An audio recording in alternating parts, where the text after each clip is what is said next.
All right, we'll get started.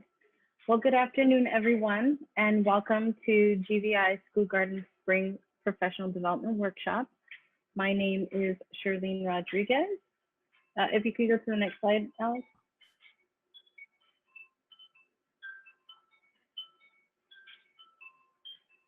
My name is Shirlene Rodriguez, and I use her pronouns. I am the school garden program manager, and I also supervise our two food corps service members.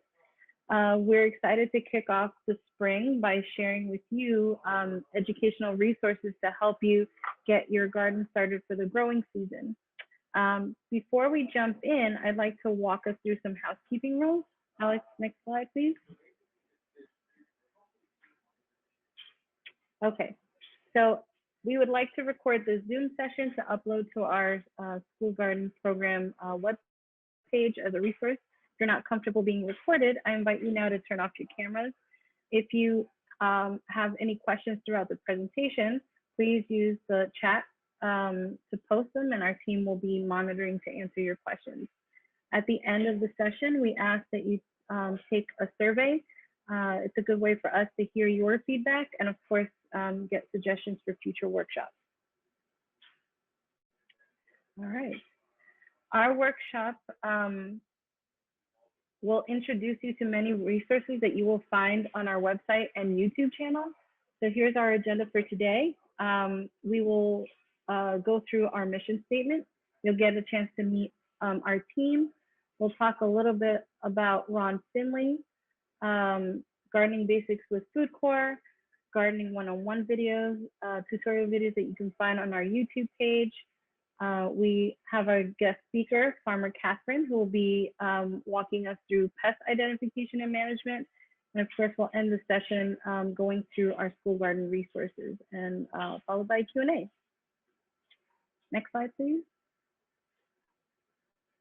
So our GVI's mission is to grow food, knowledge, leadership, and community through urban farming and gardening to create a more just food system in Bridgeport. We recognize the importance of addressing the systemic inequities that cause poverty and hunger in our city, and we're working towards a Bridgeport in which all people can access healthy, relevant, locally grown foods at school, at work, and at home. Through our school garden program, GVI aims to boost teacher confidence and aid their ability to use gardens as an outdoor classroom. We offer skill building opportunities, experiential farm trips, field trips, classroom tools, and gardening supplies. So at this time, I'd like to introduce our team. Next slide, please. Hello, my name is Masharo, and I am the school garden coordinator at GVI. Hello, my name is Yadli, and I'm a second year food corps service member here at GVI. Hello, my name is Batavia. I'm a first year food corps service member at GVI.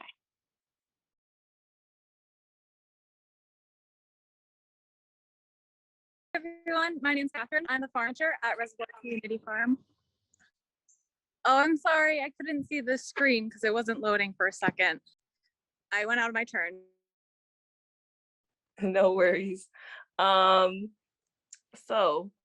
I'll kick off our workshop today by really quickly opening or introducing you all to this really cool guy.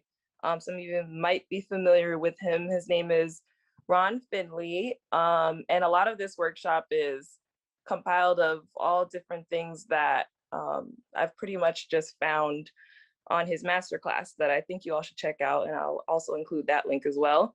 But Ron Finley is a community activist and self-proclaimed garden gangster or gangster gardener is what he calls himself, from South Central Los Angeles. And in his TED Talk, which we have linked in this slide, he shares pretty much like all of his self-taught techniques for finding his inner green thumb and experiencing the power of growing your own food. So feel free to check this TED Talk out. It's about 10 minutes, and I think it's really inspiring. Watching this video is really great for beginners because you really learn the basics of how to plant, how to grow, and maintain a thriving garden no matter where you live or no matter how much level of experience you have. So check that out if you want in your own time. I think it's a really inspiring video.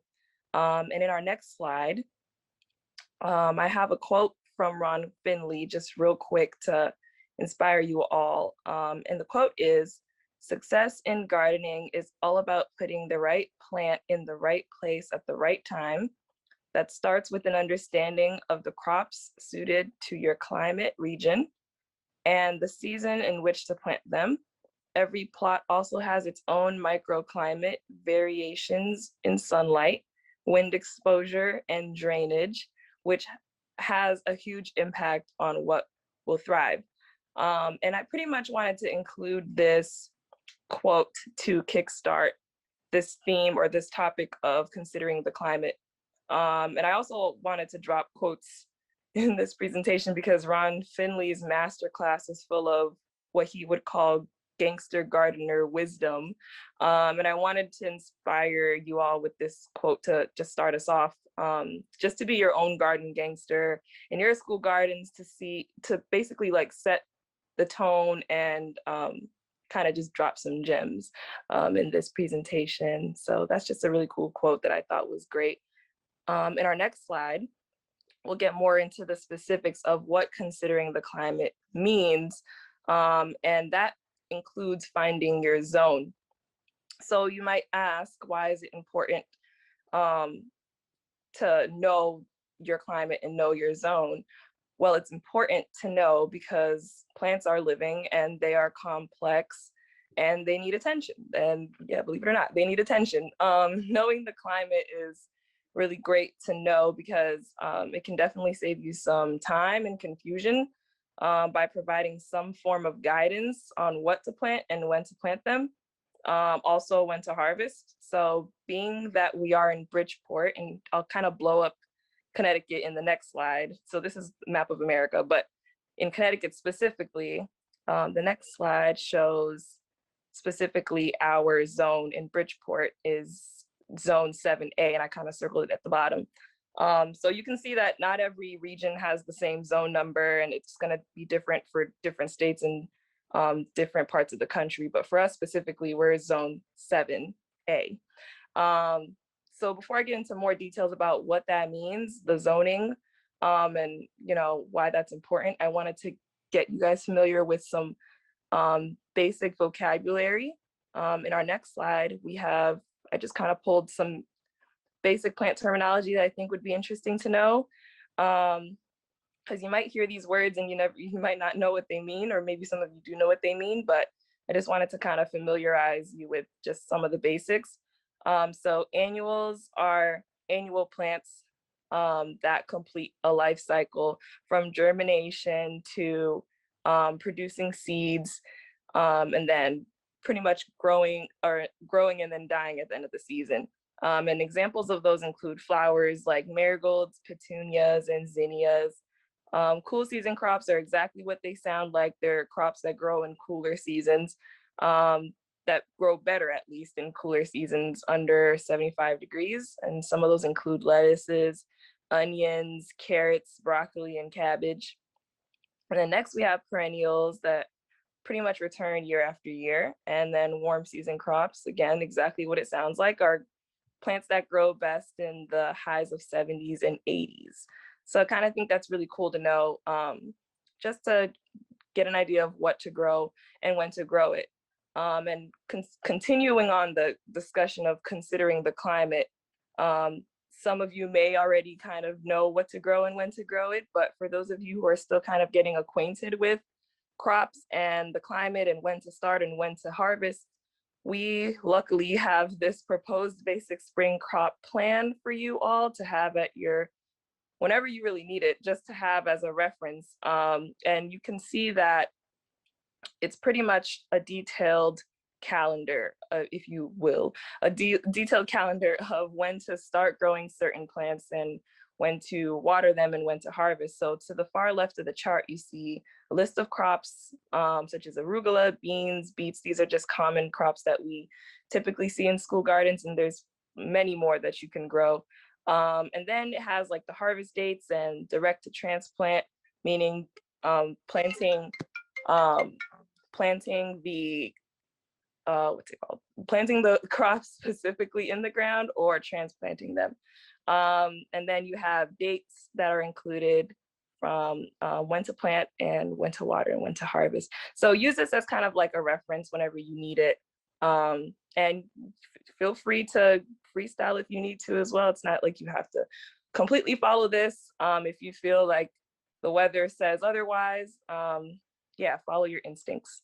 And in the next slide, I just wanted to also include some other really great tools that you can also incorporate in gardening that I think are just like really quick ways to become a little bit more familiar with certain plants that you're growing. When you're using seed packets, a lot of the times you'll notice that in the back of the seed packets, there's instructions and directions about when to plant them or how far apart you should plant them or how deep you should sow them. And along with the zones, and you'll see kind of like at the bottom that there's the zoning maps. There's all sorts of different information and directions on the back of seed packets that I think are really useful. So don't be afraid to follow the directions on the back of seed packets. I think they're just as helpful as the crop plans. So yeah, these are just some important climate related resources that could really help you, especially when climate's rapidly changing. I think it's just important to also be very aware of the climate and the weather so that, you know, you just have a successful growing season. And in the next slide, V will talk to you guys a little bit about soil and some of the important things that you should know that are gonna definitely help you out in this growing season. Thank you, Yads. Hello, everybody. I will discuss soil a little bit here, and we are a big fan of Ron Finley, so I am also going to start off with a quote. It has often been said that smart gardeners don't worry about raising healthy crops. They work on improving the health of their soil, which in turn provides everything a plant needs to be healthy. Ron Finley. All right, next slide. So soil is everything. So I'm also going to talk about two very important common terminology that regards to soil. The first one is compost, which is an organic material that is added to soil in order to help plants grow. It is not soil, although it may take on the appearance of soil being dark brown and very soft and mushy to the touch, but it is just an added material. pH is the measure of acidity and alkalinity expressed on a scale from 1 being most acidic to 14 being most alkaline.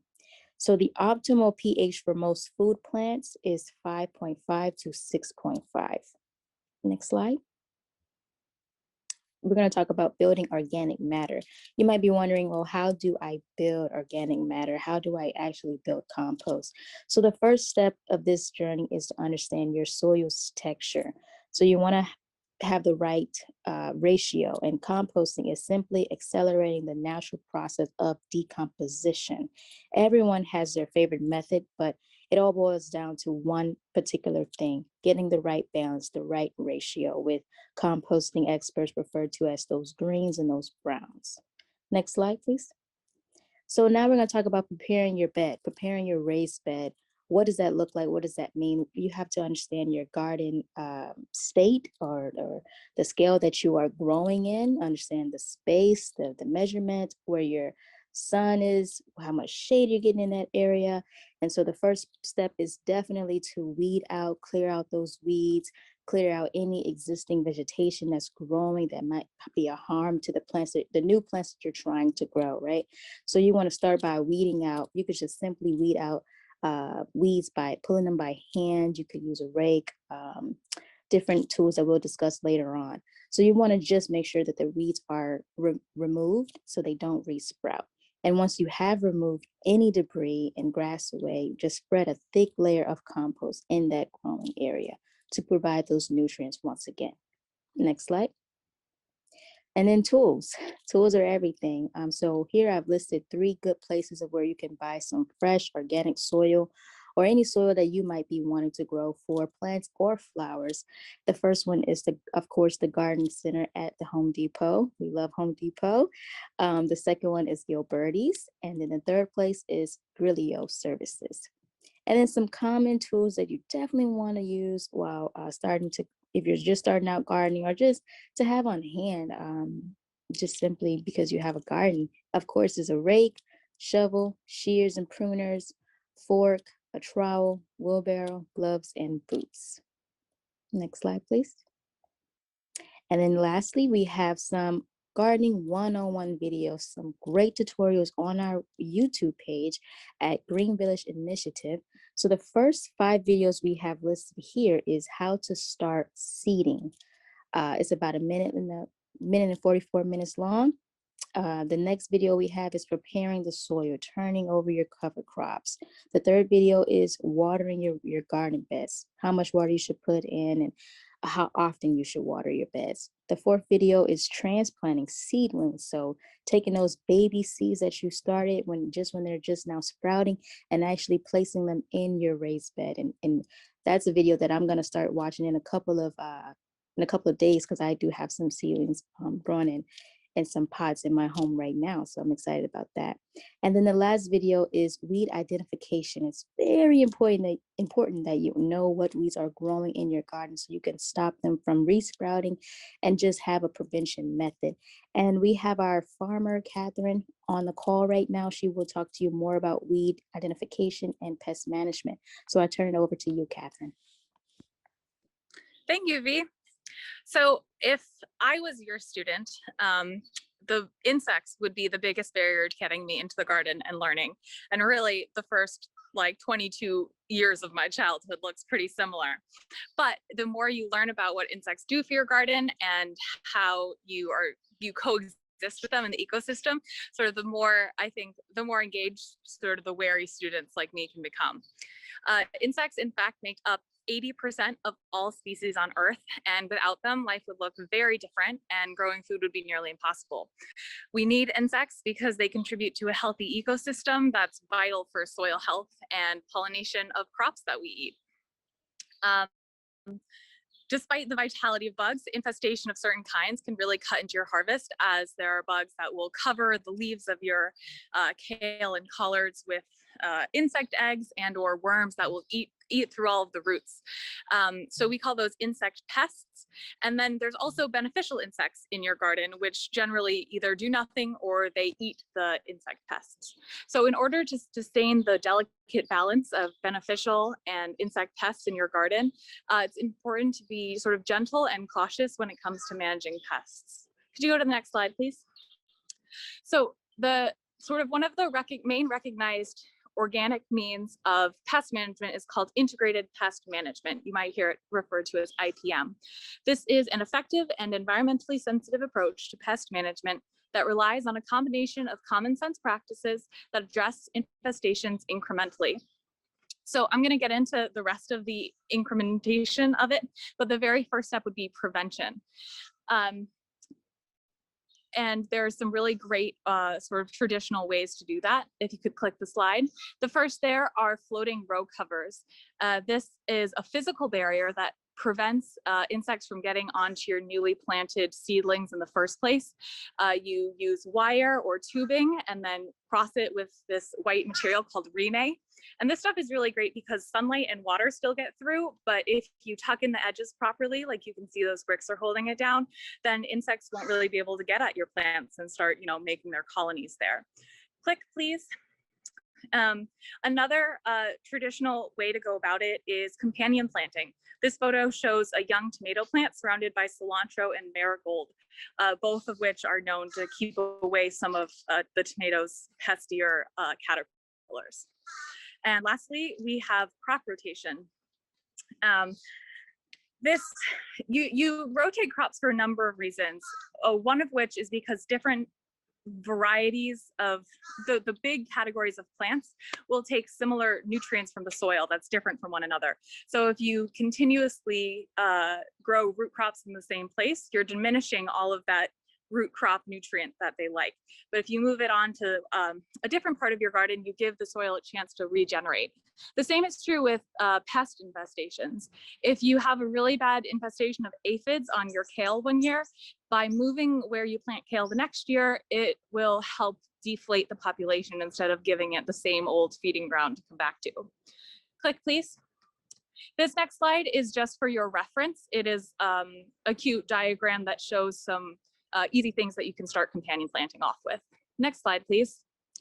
So to go on to talk more about IPM, after prevention, the next step is really just observation. It's our responsibility to keep a careful eye on all of our plants so that we catch insects and infestations when they're few and far between instead of when they're swarming and many.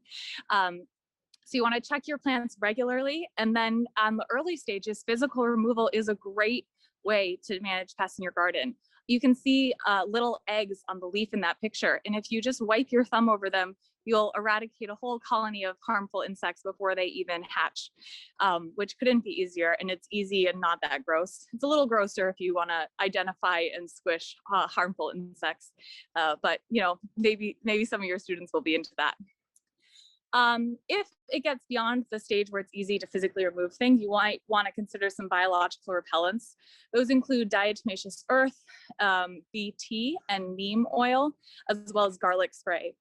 Now, each of these are naturally occurring minerals, bacteria, oils, so they won't contaminate your food or the water supply if they run off, which is great.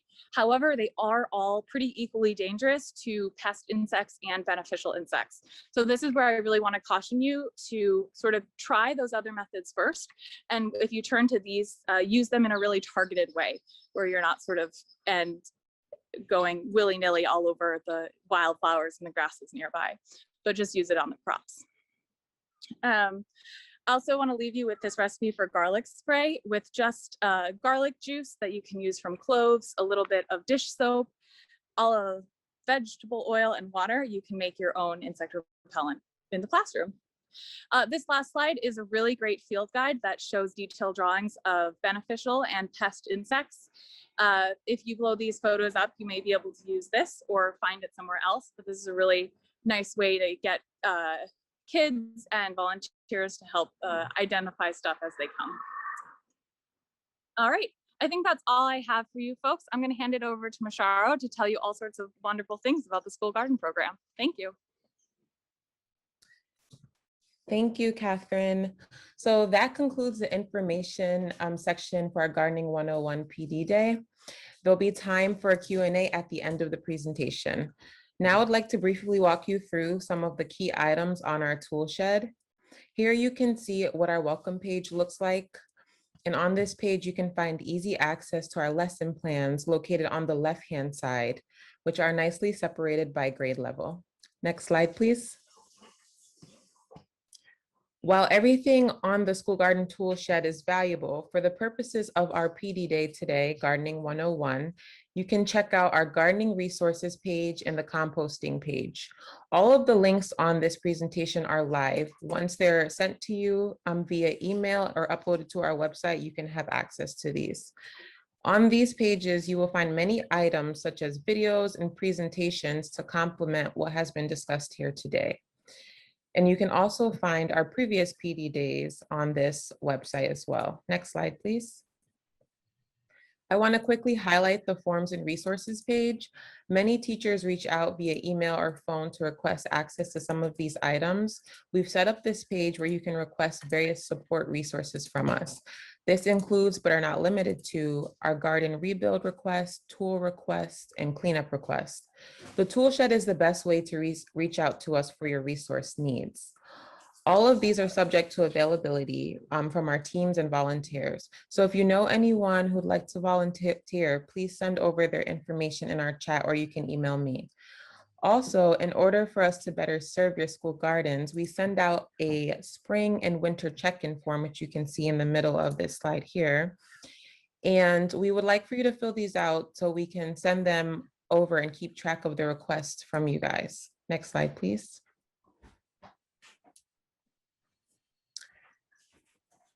Next slide, please. Again, we invite you to explore the tool shed, which you can get here. You can visit our website listed here as well for more educational videos and workshops. If you'd like to stay up to date with what we have going on with our school gardens and GVI, please subscribe to our bi-monthly newsletters and stay tuned for our June issue coming up. Next slide, please. We have our seeds and seedling drive coming up on May 17th at Reservoir Community Farm. The address is located here for those of you who need to know. These are free seeds and seedlings for you to use, so please take advantage of this and come on over and pick some up. Next slide, please. If anyone has interest in becoming a school garden champion or would like more information on what that entails, please don't hesitate to contact myself or Charlene, and both of our emails are listed here. Special thank you to our presenters, our food service members, Yadley and V, as well as Farmer Catherine. Any specific questions about the information that you received today, you can direct it to them via their emails located on this slide as well. Also, GVI's address has changed to 135 Clarence Street in Bridgeport. Next slide, please. We ask that you take a minute or two to fill out the survey on today's PD Day. This feedback is very crucial for us. These professional development days, as well as any other resources we offer, are for you. So please take the time to let us know how we're doing or where we can improve to better serve you. So now we'll give you a couple minutes, and the link is live here in our chat.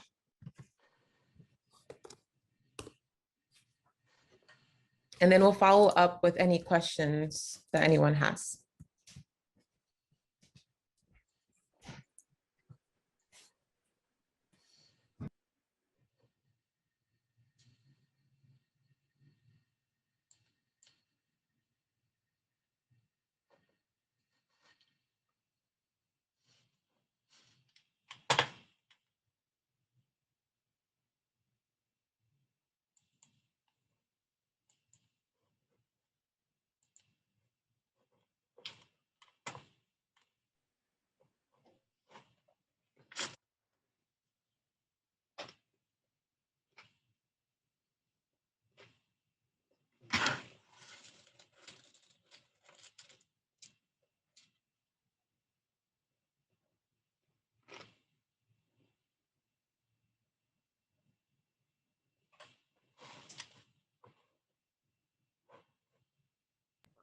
So I'll open up the floor now. Any questions?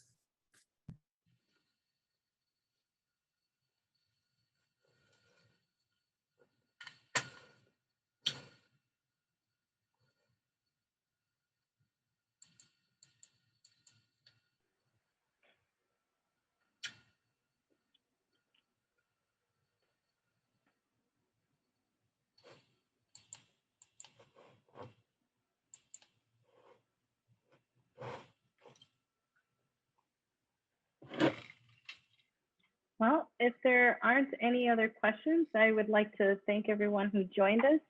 Again, we're going to be sending everyone via email a copy of the slides along with some additional information about what's coming up on for the season.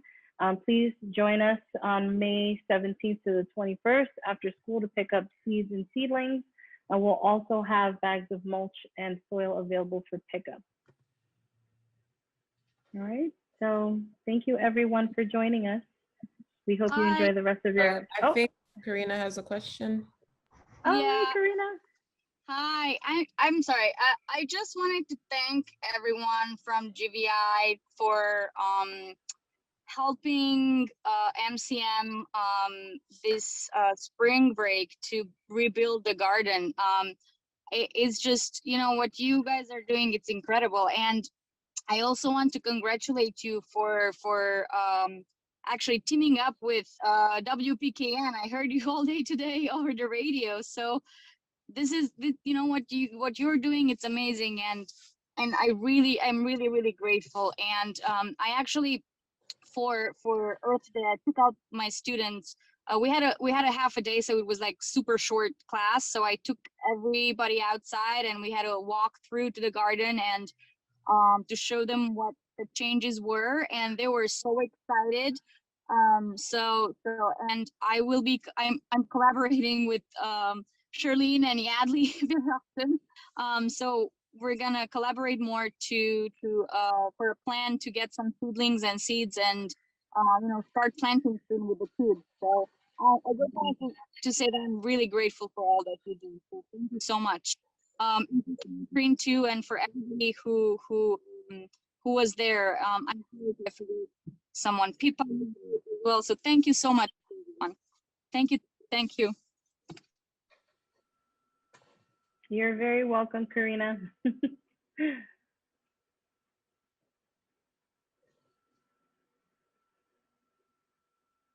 Hi, Debbie. Hi, How are you? I'm good. I was stuck in traffic. I couldn't get home. I got home right in time to hear the end. I'm so upset. Well, listen, I am happy to sit with you if you want me to go through it with you. Oh, you're a sure that doll. you're- If you could just send me I just wanted to see everybody and, get excited about the season. I am available to volunteer for the school garden, so keep my email for that. Okay. Whatever you need. I don't want to be a boss. I like to use my hands. Okay, that sounds great. Well, I'm sure we definitely have projects coming up, so we'll keep you in mind. Fabulous. Thank you so much. Thank you for joining us. Oh, I wish I got here. I didn't get here. Okay, bye-bye. All right, thank you.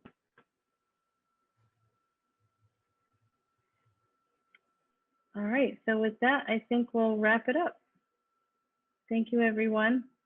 Enjoy the rest of your afternoon. Thank you. Thank you, everyone. Bye.